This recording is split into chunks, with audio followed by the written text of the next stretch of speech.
باللہ من الشیطان اللعین الرجیم بسم اللہ الرحمن الرحیم وصلی اللہ علی محمد وآل بیتہ الطیبین الطاہرین المعصومین۔ بارگاہ ملکوتی امیر المومنین صلوات اللہ وسلامہ علیہ سے کاروان حسینی مدینہ سے مدینہ تک کی 19ویں قسط کے ساتھ اپنے مومنین کی خدمت میں حاضر ہوں۔ گزشتہ گفتگو میں ہم نے عرض کیا تھا کہ امام حسین علیہ السلام کی تحریک مکہ مکرمہ تک محصور کرنے کے لیے بنو امیہ کی کوفہ و بصرہ میں موجودہ مقامی حکومت نے اور شام میں بنو امیہ کی مرکزی حکومت نے کون کون سے اقدامات کیے تھے، جبکہ آج ہم بنو امیہ کے ان اقدامات کا تذکرہ کریں گے جو انہوں نے اپنے مذموم مقاصد کی تکمیل کے لیے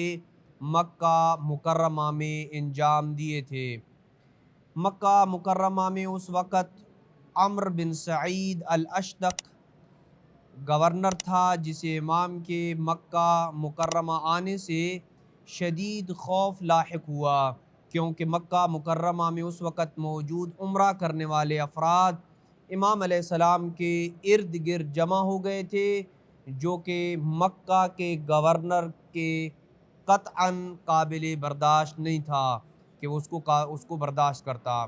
اور یہی وجہ تھی کہ وہ امام علیہ السلام سے یہ پوچھے بغیر نہ رہ سکا کہ آپ مکہ کیوں آئے ہیں، جس پہ امام عالی مقام نے اسے یہ جواب دیا تھا کہ میں خانہ خدا اور اللہ کی پناہ لینے آیا ہوں۔ امام کے اس جواب سے یہ بات واضح سمجھ آتی ہے کہ اموی حکومت امام علیہ السلام کے متعلق اچھا ارادہ نہ رکھتی تھی، اور اگر امام مدینہ منورہ میں ہی رہتے تو عین ممکن تھا کہ امام علیہ السلام کو نظر بند کر دیا جاتا، یا مخفی طور پر امام علیہ السلام کو شہید کر دیا جاتا، یا گرفتار کر کے یزید کے حوالے کر دیا جاتا، اور ان تینوں صورتوں میں امام کی اٹھائی ہوئی تحریک وہیں دب کر رہ جاتی۔ پس امام علیہ السلام اپنی جان سے زیادہ اپنے انقلاب کو عزیز سمجھتے تھے، اور اگرچہ اپنی اور اپنے اہل و عیال کی جان بچانا بھی واجب تھا، مگر اس سے بڑھ کر امام اپنے انقلاب کی چنگاری کو اٹھنے سے پہلے بجھتا نہ دیکھ سکتے تھے، اور اسی تحریک بقائے اسلام کو دوام دینے کے لیے امام مدینہ سے نکل کر مکہ مکرمہ تشریف لائے۔ سابقہ اقساط میں ہم نے یہ عرض کیا تھا کہ شام کی مرکزی حکومت نے مکہ کے اندر امام علیہ السلام کو قتل یا گرفتار کرنے کی جو پلاننگ کی تھی، اسے مکہ مکرمہ کی مقامی حکومت نے کس طرح عملی جامہ پہنانے کی کوشش کی۔ تاریخ کے مطالعے سے یہ بات سامنے آتی ہے کہ مکہ مکرمہ کی مقامی حکومت نے امام علیہ السلام کو مکہ سے روکنے کے لیے 3 قسم کے اقدامات کیے۔ نمبر 1، حاجیوں کے بھیس میں امام عالی مقام کو قتل یا گرفتار کرنے کا منصوبہ تھا، جو بری طرح ناکام ہوا، کیونکہ امام علیہ السلام کو ان کے ناپاک عزائم کا علم ہو گیا تھا، اور آپ حج سے پہلے ہی مکہ مکرمہ سے کوچ کرنے کا ارادہ کر چکے تھے، جس کا سبب وہی تھا جو مدینہ سے نکلنے کا سبب تھا، کہ امام علیہ السلام خانہ خدا کی حرمت کو پامال ہونے سے بچانے کے لیے اور اپنی اور اپنے اہل و عیال کی جان کی حفاظت کی خاطر مکہ سے نکلے، اور ان سب اسباب سے بڑھ کر امام کے وہاں سے کوچ کرنے کا سبب یہ تھا کہ اگر امام یوں خاموشی سے دوران حج قتل کر دیے جاتے تو امام کا عالمگیر انقلاب اپنے تمام اہداف کو حاصل کرنے سے پہلے ہی سرزمین مکہ میں انتہائی خاموشی سے دفن ہو کے رہ جاتا، اور کسی کو پتہ بھی نہ چلتا کہ سید الشہداء کن اہداف کے تحت مکہ آئے تھے۔ اس اقدام میں ناکامی کے بعد دوسرا قدم بنو امیہ کی مقامی حکومت نے یہ اٹھایا کہ عمرو بن سعید الاشدق نے امام علیہ السلام کو امن و امان کی پیشکش کی، اور عمرو بن سعید نے امام علیہ السلام کو ایک خط لکھا، جس خط کے متن کا ترجمہ پیش خدمت ہے۔ میں اللہ سے یہ دعا کرتا ہوں کہ خدا آپ کو عقل و رشد الہام فرمائے اور ہر اس چیز سے آپ کو دور رکھے جو آپ کی ہلاکت کا موجب بنے۔ مجھے یہ خبر ملی ہے کہ آپ عراق جانا چاہتے ہیں۔ اگر آپ خوف زدہ ہیں تو میں آپ کو بہترین امان، نیکی اور اچھے سلوک کی پیشکش کرتا ہوں، لیکن یہ بات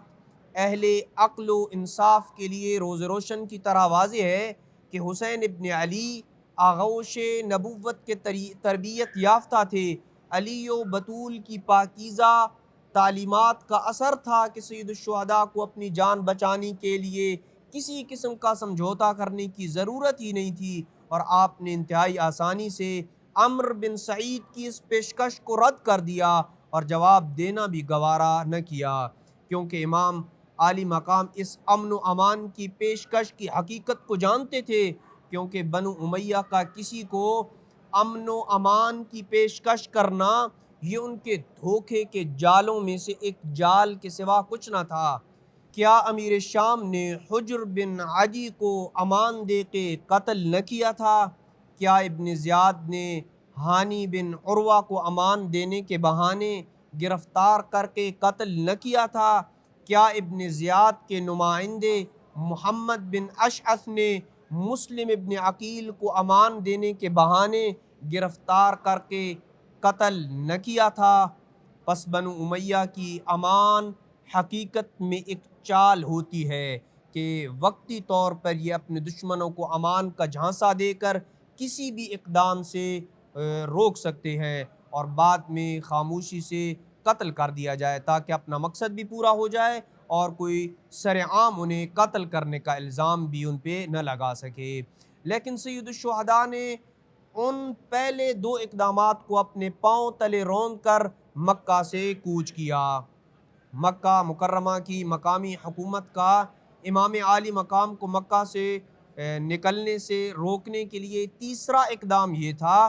کہ جب امام علیہ السلام مکہ سے نکلے تو عمرو بن سعید اشدق کے قاصدین نے امام علیہ السلام کو روکا اور امام عالی مقام کو مکہ واپس جانے کا حکم دیا، لیکن امام علیہ السلام نے ان کے حکم کی پرواہ کیے بغیر اپنے سفر کو جاری رکھا، یہاں تک کہ بنو امیہ کے کارندوں اور امام علیہ السلام کے اصحاب کے درمیان ہاتھا پائی تک کی نوبت آئی۔ بالآخر امام ان کے حصار کو توڑ کے نکلنے میں کامیاب ہو گئے اور بنو امیہ کے کارندے یہ آوازیں لگاتے رہے، اے حسین خوف خدا کرو، کیا تم امت میں تفرقہ پیدا کرنے کے لیے نکل رہے ہو؟ لیکن سید الشہداء کی زبان پہ یہی کلمہ تھا، لی عملی ولکم عملکم انتم بریئون مما اعمل وانا بریء مما تعملون۔ میں اپنے عمل کا ذمہ دار ہوں اور تم اپنے اعمال کے ذمہ دار ہو، تم میرے عمل سے بری ہو اور میں تمہارے عمل سے بری ہوں۔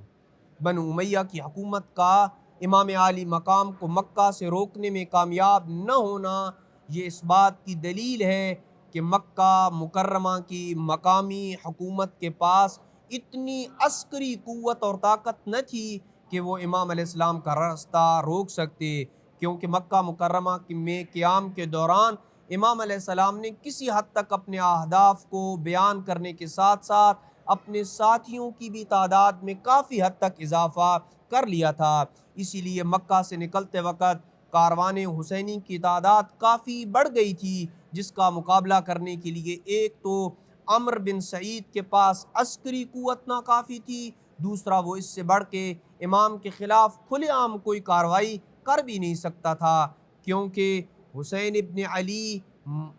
امت میں بہت اعلیٰ مقام کے مالک تھے،